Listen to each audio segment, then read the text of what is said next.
La direction du Parti socialiste a annoncé ce vendredi 29 avril, s'être rapprochée d'un accord avec la France insoumise pour les prochaines législatives, même si rien n'est pour l'instant signé. Guerre au PS entre les tenants d'un accord avec LFI, comme Olivier Faure, et les adversaires comme François Hollande. Tous disent que le PS, pour les opposants bien sûr, se trahit en signant un accord avec LFI, tant sur l'Europe que sur les relations troubles avec les islamistes, ou encore sur les relations avec la Russie, Cuba ou le Venezuela.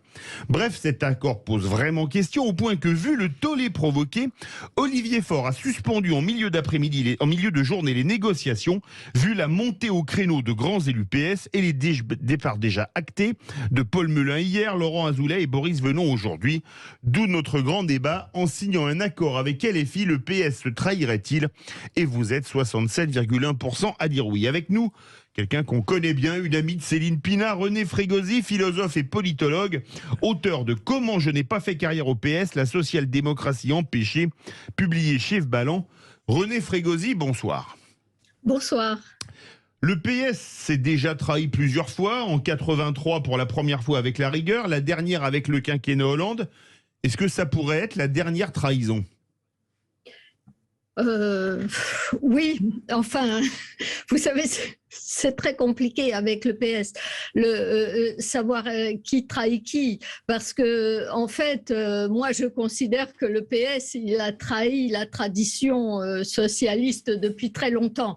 Donc, en fait, le Parti socialiste, depuis déjà quelque temps, avait quand même amorcé un tournant qui le rapprochait pas mal de la France insoumise, du point de vue précisément de ce que vous évoquiez, notamment la question de la laïcité, l'islamisme, l'immigration. Donc, c'est une trahison de la social-démocratie, ça c'est clair. Du Parti socialiste tel qu'il était devenu, j'en suis pas sûre. C'est pourquoi d'ailleurs la question se pose aujourd'hui, alors qu'en fait elle devrait même pas se poser au Parti socialiste. Philippe Bilger, qui n'a jamais été socialiste, enfin aux dernières nouvelles. Dès que j'ai vu René Frégosi et connaissant mes deux amies Isabelle et Céline, j'ai compris que le Parti socialiste allait continuer à passer de très mauvais quarts d'heure. Dans une totale nuance, c'est évident. Mais le paradoxe, en effet, Philippe, c'est que moi, je n'ai aucune légitimité pour défendre le Parti socialiste, mais je vais essayer très modestement d'expliquer qu'il est écartelé entre la nécessité de conserver un peu l'esprit socialiste, et en ce sens-là, je ne me moquais pas de François Hollande qui récemment a dit qu'il fallait conserver cette famille, et en même temps la contrainte d'élections législatives qui, s'il n'obtenait pas un certain nombre de circonscriptions, pourrait le rendre absolument inapte à passer un message même socialiste. Donc je ne suis pas du tout en contradiction avec ce que dit René Frégosi et probablement Isabelle et Céline, mais j'essaye de comprendre qu'il y a des contraintes au Parti socialiste qui montre que, contrairement à ce que disait Talleyrand, la trahison n'est pas qu'une affaire de date, mais parfois est une sorte de fatalité à laquelle on ne peut pas résister. René Frégosi. Moi, je pense que c'est une erreur à la fois stratégique et tactique. Parce qu'en fait, cette alliance, si elle se faisait, ce qui n'est pas encore acté quand même. Hein. Ah, on l'a rappelé. Hein. Pardon ? Je l'ai rappelé dans l'introduction. Oui, tout à fait. Non, mais tout à fait. En effet.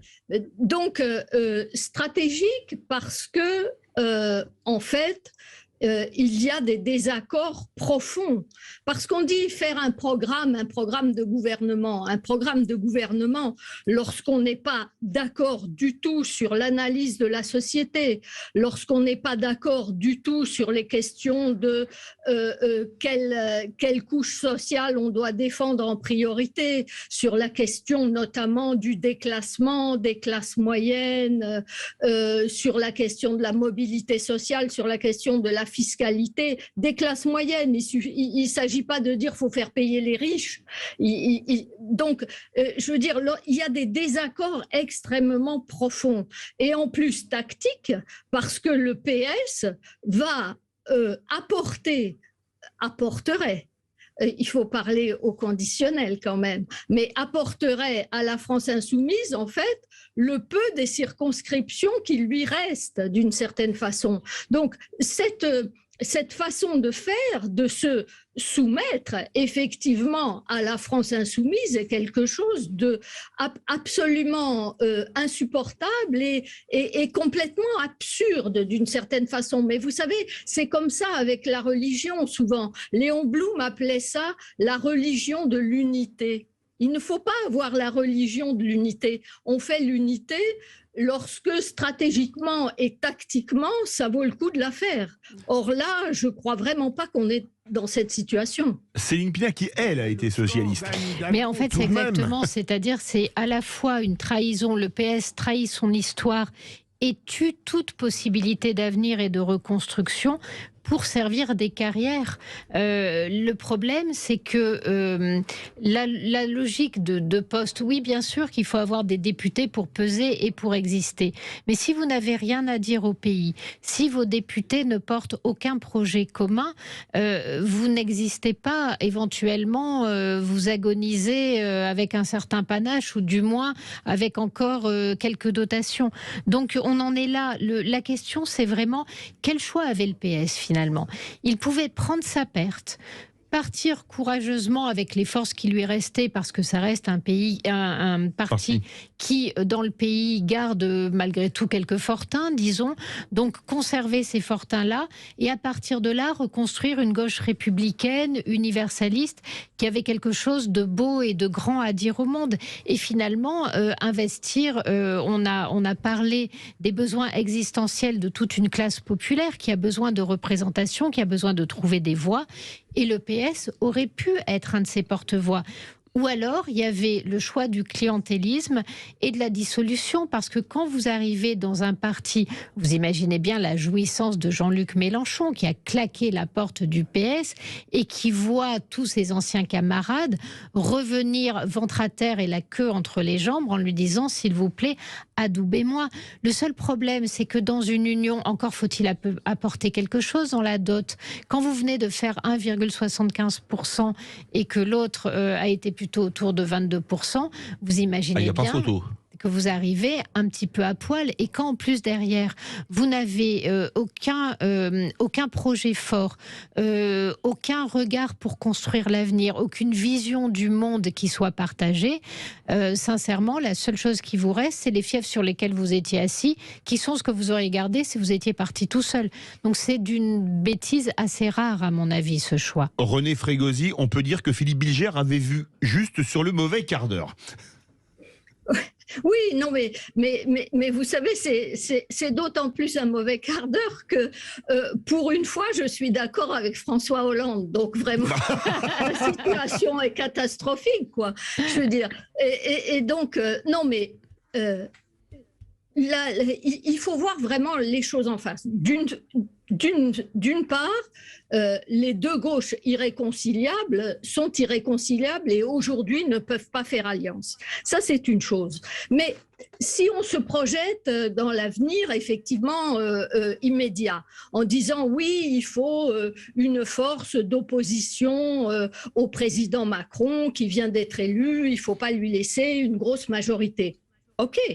Mais le problème, c'est qu'avec la France insoumise hégémonique, dans cette éventuelle alliance qui serait un bloc populaire qui n'est pas populaire, parce que justement, il ne va pas faire pression sur le président Macron sur des vraies questions sociales, mais en revanche, sur les questions sociétales, comme on dit, eh bien, ils sont plutôt d'accord avec les mauvais penchants du président Macron, je dirais. C'est pas la France insoumise qui va tirer le président Macron du côté d'une laïcité ferme. C'est pas la France insoumise qui va influencer le président Macron sur les questions d'immigration, sur toutes ces questions, tous ces thèmes sociétaux. C'est pas la France insoumise qui va dire bon, arrêtons de dire celles et ceux. D'ailleurs, on se demande pourquoi on commence par celles et pas par ceux, mais bon. Donc, je veux dire, ça ne sert vraiment à rien.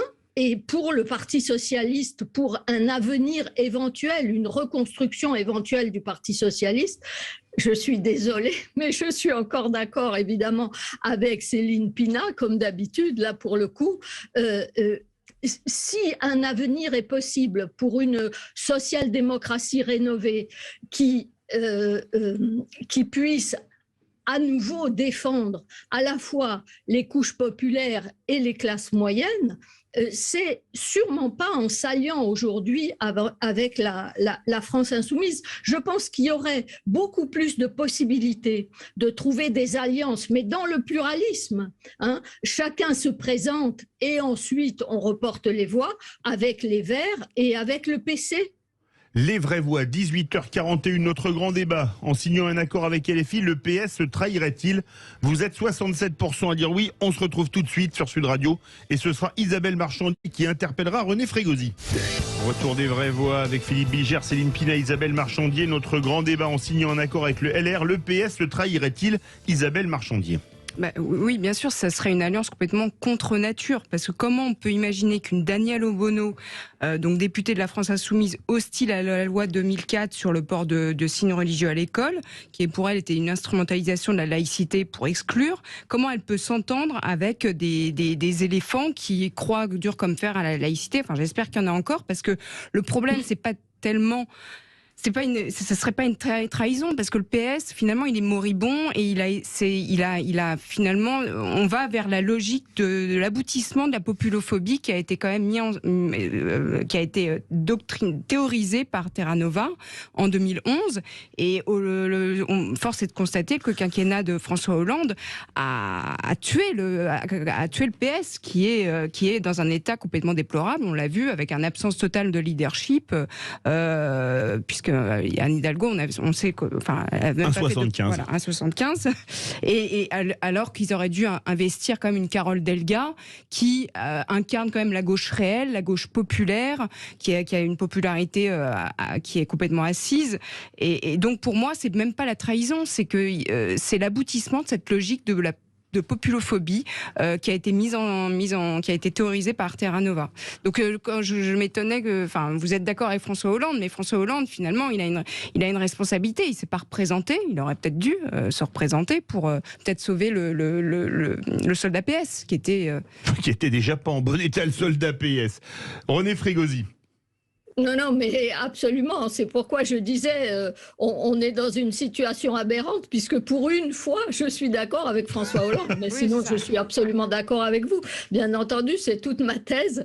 C'est effectivement le Parti socialiste, mais pas seulement de François Hollande, mais même avant, qui avait renoncé à être social-démocrate et à rester laïque, etc. Vous avez tout à fait raison. Mais il s'est détourné du peuple pour choisir finalement la figure christique de l'émigré. C'est toute la théorie de Terra Nova, et c'est vrai que le Mais c'est pas eux qui l'ont récupéré, c'est la France Insoumise. Regardez la carte électorale d'il y a 3 semaines. C'est ça, la France Insoumise. René Frégosi, justement, c'est le LFI qui a récupéré les théories de Terra Nova et pas le PS, alors que Terra Nova c'était vraiment une annexe du PS.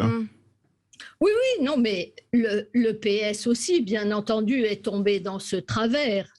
Mais le wokisme, l'islamo-gauchisme, on le retrouve au PS, mais il est beaucoup plus fortement affirmé à la France insoumise, ça c'est clair. Et effectivement, mais c'est pour ça que, en plus, non seulement les socialistes dignes de ce nom, c'est-à-dire sociodémocrates et laïcs, ne peuvent pas accepter cette alliance, mais en plus, je vous dis, alliance ou pas, la France insoumise ne va pas mettre au défi la République en marche sur ces thèmes-là, justement, sur la laïcité, sur l'immigration et sur la défense des couches populaires. Donc c'est vraiment... il faut surtout pas favoriser les candidatures de la France insoumise. Céline Pina veut réagir. Oui, mais en fait, je pense que on a finalement une alliance qui est plutôt une alliance sociologique un peu baroque. On a l'alliance des bobos, des gauchos et des islamos. À chaque fois que ces choses qu'on a essayé ce type d'alliance, il y a toujours un groupe, ce sont des groupes très structurés, il y a toujours un groupe social ou ethnique ou religieux qui a fait la peau des deux autres groupes. Donc, si le PS rejoint cet équipage hétéroclite, d'une part, il y perdra son âme et probablement toute existence, mais en plus, il ne servira absolument à rien. Il n'y a rien, il n'a pas un poids suffisant pour pouvoir calmer les ardeurs de la LFI, et donc il n'y perdra que son âme et son corps dans le même mouvement. Ce qui est quand même extrêmement inquiétant, c'est de se dire que la seule gauche dont on va entendre la voix n'aura rien à faire des questions sociales, parce que c'est ce que je vous disais, c'est la vaseline pour enrober la réalité d'une vision qui est une vision extrêmement religieuse, qui est une vision extrêmement communautariste, qui est une vision dans laquelle on appartient à son clan et à sa tribu. C'est pas pour rien si quelqu'un comme Houria Boutelja, la leader des indigènes de la République, donc ces gens qui vous expliquent, parce que vous avez derrière ce positionnement une figure d'immigré christique, une haine réelle de tout ce qui peut être à la fois mixité sociale et mixité raciale. C'est-à-dire que la figure du métis dans toute cette histoire n'est absolument pas appréciée parce qu'on ne sait pas comment le classifier. À partir du moment où vous donnez des valeurs morales aux gens en fonction de leur couleur de peau ou en fonction de la religion, tout mélange devient une corruption, tout mélange devient un abandon de la pureté. Donc en plus, on est chez des gens dont les logiques sont des logiques qui ne sont absolument pas humanistes, donc qui sont dans des logiques de partition de l'humanité. Et je trouve que aller servir ces logiques-là et le faire en conscience, parce que quelque part la LFI ne cache plus du tout son jeu. On pourrait parler de Taha Bouaf et de ses sorties scandaleuses qui va être probablement lancé sur Vénissieux et qui a toutes les chances de se faire réélire. C'est-à-dire que le deuxième problème, c'est ce discours anti-humaniste fonctionne, fait des voix. Justement, René Frégosi, c'est une vraie question ce que vient de dire Céline Pina, parce que on parlait de deux gauches irréconciliables. Le PS qui pendant des années a on va dire craché dans les bénitiers, s'associer avec des gens comme Daniel Obono, etc. Ça pose quand même question, non ? Ah mais absolument, absolument. On est là avec la France insoumise dans une nouvelle religion séculière, comme disait Raymond Aron, appelait le communisme une religion séculière. Et en fait, effectivement, les révolutionnaires de la France insoumise ont pris le relais des bolcheviks et nous proposent ou nous imposent plutôt une nouvelle version, une nouvelle religion séculière. Et c'est vraiment en contradiction absolue avec l'esprit laïque et avec ce qu'était, mais dans un passé lointain, le Parti socialiste. Alors justement, une dernière question. Il y a 50 ans, c'était l'union de la gauche. François Mitterrand l'a faite pour tuer le PC. Est-ce que 50 ans plus tard, c'est pas la revanche, non pas du PC, mais de LFI, et que ce coup-là, c'est le PS qui va en être la victime? Ah mais ça c'est sûr que le PS ne doit pas aller dans cette alliance mortifère, ça c'est évident. Quant à LFI, ce sont effectivement, c'est un nouvel avatar du bolchevisme, c'est un néo-bolchevisme, c'est une nouvelle religion séculière qu'il faut combattre absolument. Merci beaucoup René Frégosi, philosophe et politologue, auteur de Comment je n'ai pas fait carrière au PS, la social-démocratie empêchée, publié aux éditions Balance.